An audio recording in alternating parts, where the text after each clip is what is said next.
Okay, hello, welcome back to what is going to be the final review of a Beatles studio album. I will definitely do a review of the Past Masters album, probably for the singles, and probably Live at the Hollywood Bowl and all that stuff. But anyway, 12th and final Beatles album, but the second last one to be recorded. Let It Be. God, I hate this album. Not so much the songs, the production. Mr. Spector, shall we say. Mr. Wall of Sound. Now, I know it's cool to hate on Phil Spector's work, but the reason why it's cool is because it is terrible. And I know there are people that do like it, but I'm with Paul here, it's terrible. I'm just reading this on the back. This is a new phase Beatles album, essential to the content of the film Let It Be, which Apple have put this on the remaster, and Let It Be has not been available for about 40 years. Let It Be was that they performed live for many of the tracks. Does that make sense? In comes the warmth and the freshness of a live performance as reproduced for disc by Phil Spector, who takes full credit for producing it, and George Martin and Glyn Johns, who were actually in the sessions, don't even get credited. All they get is a little thanks there at the bottom. I'll show you the back actually. This album, I'll be honest, I have not listened to this for years. I need to get the vinyl Let It Be Naked, because to me that is normal Let It Be. That is Let It Be to me. Not this crap. I'll give you a bit of background. It came out in May of 1970. Paul quit the Beatles because of this. Particularly one song was the last straw that drove him out the Beatles. It was supposed to be a live album. They're supposed to get back to basics, pardon the pun, and recorded in January of '69 before Abbey Road. And Glyn Johns created two mixes, and I've heard the second one, which I wish they'd put it out, to be honest. I mean, it doesn't sound good as such, but it sounds unique, and I think it would have been, because there was no overdubs on it whatsoever, so it was just pure live audio. And yeah, I think it'd have been quite good. Anyway, I'll go through this track by track. Yes, it came out and it went to number 1, which made it the last Beatles album to go to number 1. It only managed it for 3 weeks, I think. But anyway, let's go through it. So it opens with Two of Us. I'm used to the Let It Be Naked track listing now, so yeah. Anyway, Two of Us, a acoustic song which Paul wrote for Linda.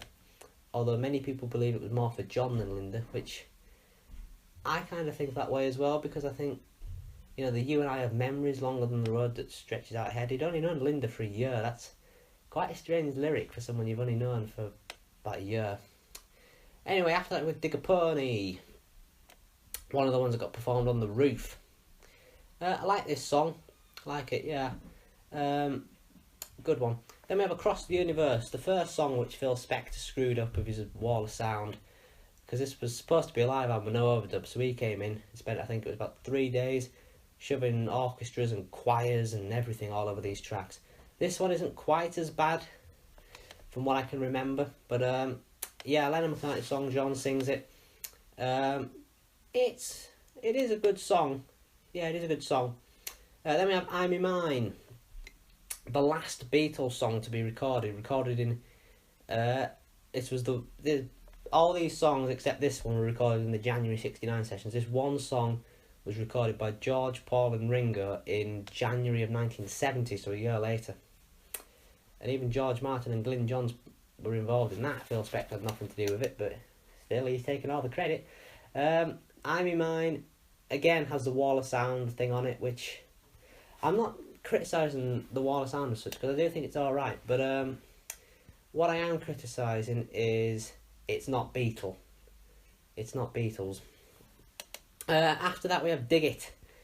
Shouldn't be on this album really, it's just pointless. After that we've got Let It Be, classic McCartney song this one. Yeah, just good song really. He wrote it about his mother, Mary McCartney, who came to him in a dream one night after the tension of the White Album sessions and just said to him, something like, "Let it be, Paul, just let it be." Anyway, after that we've got Maggie May, nothing to do with the Rod Stewart song, just a folk song from Liverpool again. I don't know why it's on this album. This is one criticism I do have about this album. Well, I say one, I've got many criticisms about this album compared to Let It Be Naked. Let It Be Naked has Don't Let Me Down, and I don't know why Phil Spector left it off this crap. But anyway, after that I've got a feeling I love this song on Let It Be Naked. If I say I love this song, I might sound like I'm hating these songs. I don't hate the songs. On Let It Be Naked, they are perfectly fine songs. It's just on this particular standard Let It Be, most of them are pretty terrible. Terrible mixes and everything. But I've got a feeling, yeah, it's a good song. Lennon McCartney song, which Paul sings most of, John sings a bit of it. Yeah, that was performed on the Roof, and I like this one. Then we have One After 909, a song which dates right back to the Please Please Me sessions from the first album. Lennon McCartney song, John sings it. Pardon me. Yeah, this one is a bit. This is a lot. I think this is actually just the rooftop performance. So yeah, it's all right. Alright, so after that, with The Long and Winding Road, here we go. This is the controversial mix. Phil Spector's terrible, terrible mix of this. I agree with Paul. It is awful. The Let It Be Naked mix it's beautiful, really. This version has tried to be beautiful. It's not worked out with. Because the problem is you can't hear the Beatles. All you can hear is Paul's voice, and other than that, all you can hear is choirs and bloody an orchestra and stuff. And it's not good orchestration like George Martin did on tracks like She's Leaving Home and Eleanor Rigby. It's just completely overproduced and over the top. Yeah, just stupid, horrible. Then we have For You Blue, an acoustic song that George wrote and sings. Yeah, quite like it. And then the closing track of the album, which I always think is the opening because I listen to Let It Be Naked, Get Back. I'll tell you the story in a bit. Get Back, opening track from the Rooftop concert. Yeah, great song. It was also a single, so I think this is a different mix to the single version. But yeah, so that's it. Last Beatles album, but I also see Abbey Road as the last one personally. I don't listen to this version of it. I also think it should have been kept as the name Get Back with the original cover, which was the recreation of the Please Please Me cover. That photo did eventually get used on the Blue album, the compilation album. But yeah, I've slagged this off quite a bit, this album, because I hate it. I do hate this. But if it makes sense, I don't hate the songs. I just hate the way that Phil Spector has wrecked them. So yeah, I'm wanting to get the Let It Be Naked vinyl, because I won't ever play this. I don't listen to it.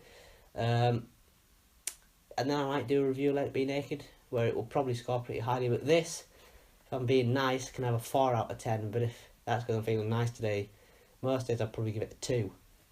But yeah, Mr. Spector, I know you're in prison for murder, but you should be in. But I know you murdered some woman.